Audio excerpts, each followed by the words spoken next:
Cortex, professeur de mathématiques. Donc, alors on va commencer par le numéro 104, page 139, petit exercice sur la dérivée. Donc, première question, on te demande de montrer que la dérivée peut s'écrire sur f' de x est égal à 100 sur x plus 1 au carré. Donc, on te donne la fonction de départ qui est égale à f de x égale 100x sur x plus 1. La fonction de la dérivée, donc on remarque que c'est un quotient, donc c'est u'v moins v'u sur v carré. Donc méthode Lèche-Cul, tu fais comme moi. Tu fais u de x égale 100x, tu fais sa dérivée donc 100, et v de x et v' de x plus 1 est dérivée 1. Donc ça nous amène à remplacer chaque terme. Donc 100 facteur de x plus 1 moins 100x multiplié par 1 sur x plus 1 au carré. Tu développes, tu ajoutes, tu soustrais, tu trouves 100 sur x plus 1 au carré. Donc ensuite, on te demande d'étudier le signe de f' de x sur 0,5 et d'en déduire le tableau de variation de f. Donc sur 0,5, l'ensemble de définition, tu le vois. Donc 100 sera toujours positif. Hein. X plus 1 au carré, un carré est toujours positif, donc positif. Donc on en déduit le signe de la dérivée et très logiquement le sens de variation de f croissante sur 0,5. En n'oubliant pas de mettre les valeurs prises par x, enfin les images de x au... Ouais, bon là j'ai oublié de mettre 0, donc ce sera 0. Donc ensuite, on te demande de recopier, de compléter le tableau de valeurs suivant. On arrondira le résultat à l'unité près. Donc ça, faut pas être crétin, faut remplacer x par la fonction de départ. Donc très logiquement, là voilà vite fait. J'ai arrondi, je crois que j'ai mis 67 là et 83. Mais ça à l'unité près, donc si c'est en dessous de 0,5, on laisse à la valeur la plus proche. Donc ensuite on demande de représenter graphiquement la fonction f. Donc très facile. Donc moi j'ai respecté les unités du livre, donc 2 cm par mois sur l'axe des abscisses et 1 cm pour 10 000 pièces sur l'axe des ordonnées. Donc on voit que la courbe est croissante, hein, ce qui justifie donc très bien notre tableau de variation qu'on a trouvé tout à l'heure. Donc ensuite, déterminer le moment où la machine sera rentable. Donc on nous dit, on estime que la machine est rentable si elle produit au moins 80 000 pièces. Donc le moment, c'est-à-dire le mois. Donc soit tu te la joues facile et tu as vu que 80 000 pièces c'était atteinte pour x égale 4. Soit tu te la joues un peu plus lèche-boule et tu fais comme moi, tu fais une inéquation.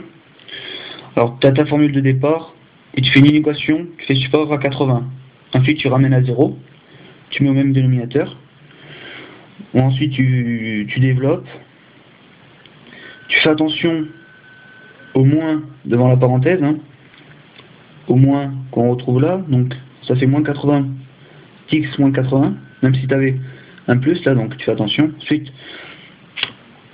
Ensuite tu simplifies, ensuite tu prends juste le numérateur, tu fais supérieur à 0, 20x supérieur à 80, x égale 90 divisé par 20, x égale à 4. Donc ça justifie le tableau de variation et la petite phrase de réponse. Voilà, la machine est rentable à partir du 4e mois. Alors là, la question B, quelle est alors la vitesse instantanée de production de la machine en milliers de pièces par mois?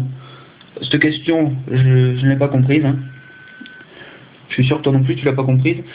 Bon, il va falloir que je me démerde à trouver sur internet. Sur des forums de maths. Oui, car je vais sur des forums de maths pour m'aider. Donc voilà. Donc on passe à l'exercice de proba. Donc tu vois, cet exercice sur la dérivée, pas très compliqué, juste de l'application. Donc l'exercice de proba. Donc voilà. Donc on te demande de construire l'arbre indiquant les différentes images qu'il est possible d'obtenir sur 4 jours.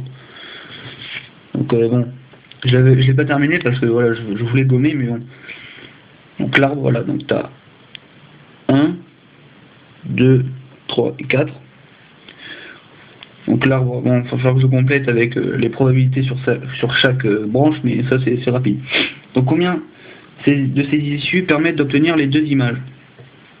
Bon, tu sais que il y a deux chemins qui donnent soit que des images S, soit que des images R. Donc, sachant qu'au bout de chaque... Là, attends, 1, 2, 3, 4, 5, 6, 7, 8, 9, 10, 11, 12, 13, 14, 15, 16.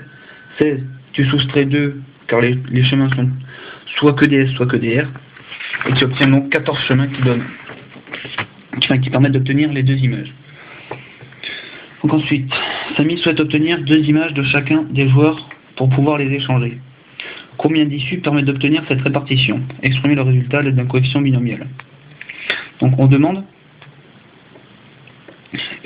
qu'il y ait, donc le coefficient binomial c'est ça, donc on demande qu'il y ait 2 succès parmi 4 répétitions. Donc en gros qu'il y ait 2 images de R ou 2 images de S parmi 4 tirages. Donc on calcule à la calculatrice, ça fait donc 6. Ça veut dire que il y a 6 issues qui permettent d'obtenir cette répartition. Donc qui permettent d'obtenir la répartition 2 images de S et 2 images de R. Donc suivant la répartition R, R, S, S, R, S, R, R, tu m'as compris. Ensuite, on te demande, Samy prend des barres de céréales 6 jours de suite, exprime sous forme d'un coefficient binomial le nombre d'issues lui permettant d'obtenir exactement 3 images de chacun des joueurs. Donc, sans regarder, on te demande qu'on ait 3 images parmi 6 répétitions. Donc, on te demande donc 3 succès parmi 6 répétitions. On calcule à la calculatrice et cela donne 20. Il y a donc 20 issues qui permettent d'obtenir 3 images de chacun des joueurs. Ensuite, en prenant une barre au hasard, les événements obtenir l'image S ou obtenir l'image de R sont équiprobables. Donc, calcule la probabilité d'obtenir 4 images de R en prenant 4 barres de céréales. Donc la formule, la voici. On l'a vu en cours. Bon, je ne sais pas si c'est une variable aléatoire. Donc j'ai pas voulu me lancer en mettant X prend la valeur. Donc j'aurais peut-être des points moins. Enfin, je sais pas si c'est une variable aléatoire. Bon, c'est pas grave. Donc on te demande de calculer la probabilité de 4 images de R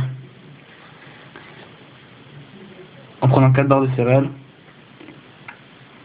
Donc c'est la probabilité d'obtenir le succès de 4 succès parmi 4 répétitions. Donc le succès est donc on dit que les événements sont équiprobables, donc une chance sur 2.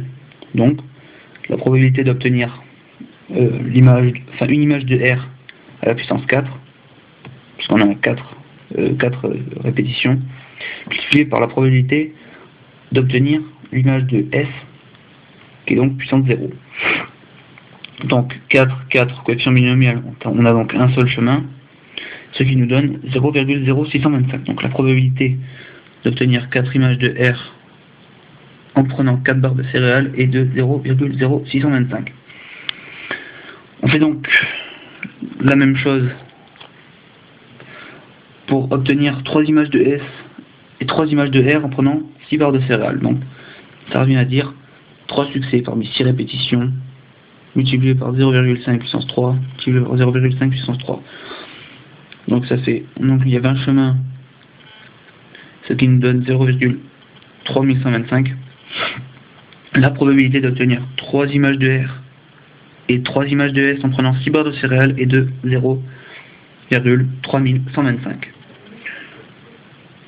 Bon, c'était pas vraiment compliqué. C'était juste pour t'aider, voilà, tu m'as aidé pour l'histoire. C'est un donné pour un rendu, hein. J'espère que ça t'a aidé. Et voilà.